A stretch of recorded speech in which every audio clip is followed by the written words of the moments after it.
Are the drugs in Mexico better than the ones here? I'm sure you get some really good cocaine when you're down there. These have been questions that people have asked me when they learned that I moved here from Mexico. And the truth is that drug dealing has been discussed around me ever since I was a little girl. It might sound like fun, but it's not so fun when you know all the pain that it can cause in your family. We all have access to drug shows such as Narcos, Breaking Bad, Queen of the South, How to Sell Drugs Online. They are streamed in many platforms that we use. They are shaping the way that we see other countries and the way that we look at drug consumption. According to the articles that I've researched, the interviews that I've read, I have found that TV shows portray drug use and drug dealers as something that it isn't, and it's harming our society.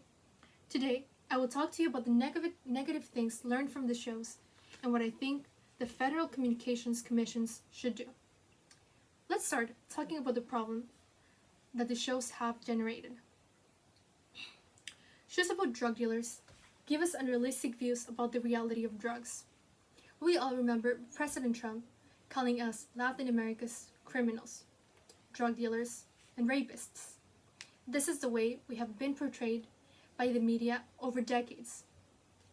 In an article published by Vogue, written by a Colombian woman, we learned that we are giving the wrong message to young Latinos, and we are also reinforcing the stereotypes amongst people from other races.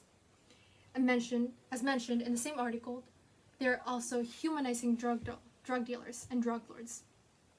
They show them ordering to kill hundreds of people, doing inhumane things, but after that, hanging out with their families, playing with their children. As seen with El Chapo, as seen also with Walter White. We sympathize with him because he's using the money to pay for his condition, but we shouldn't sympathize with someone who orders to explode planes, who orders for people to be killed. The media also glamorizes illegal drugs.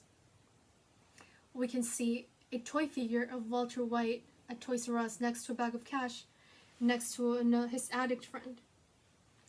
And House, the main character, is a doctor addicted to his own prescription drugs. He was named the most electrifying new main character to hit television in years by the Washington Post. Also, in an article published by Luxury Beach Rehab Center, we found out that when teenagers watch TV shows, they can start to think about these characters as their friends, and when they see them using drugs with exciting lives and only a hint of danger, they are more likely to accept drugs when offered by their friends. As CBS News said about Obama talking about gun violence, he said, "We've got to make sure that we're not glorifying it, because the stories you tell shape our children's outlook and their lives." The same thing we're doing with guns, we're doing with drugs, but it's not being discussed as it should be. Now that we know the problem, I can think of a solution. The FCC should start advertising campaigns, creating consciousness about how these shows are influencing people's thoughts and behaviors. As mentioned in the Rehab Center article, if people became more aware and saw announcements and commercials about what it is to go to rehab, it would be easier to understand that these shows are just for entertainment. We should also see announcements and advertisements about the way that drug dealers end. It's not just them living fancy lives with tons of cash. We should also see that there are many Latin American people who are hard workers. We are also dreamers going to college. We're not all just drug dealers and criminals. The FCC has the power to spread all of the mentioned above information. But what tells us that this solution will work?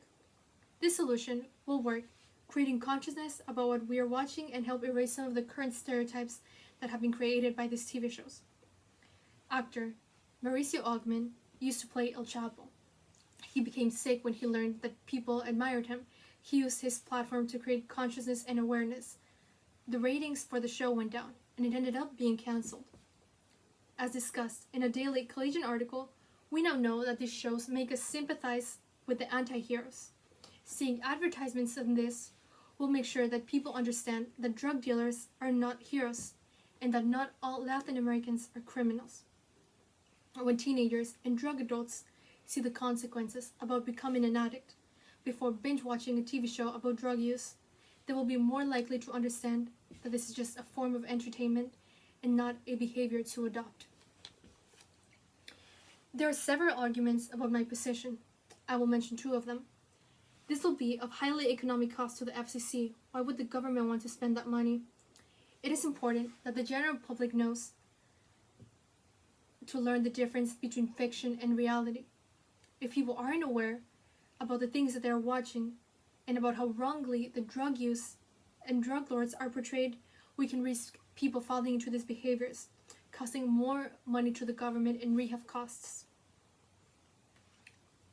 There are already disclaimers in most drug TV shows that say behaviors shouldn't be copied or that facts have been altered.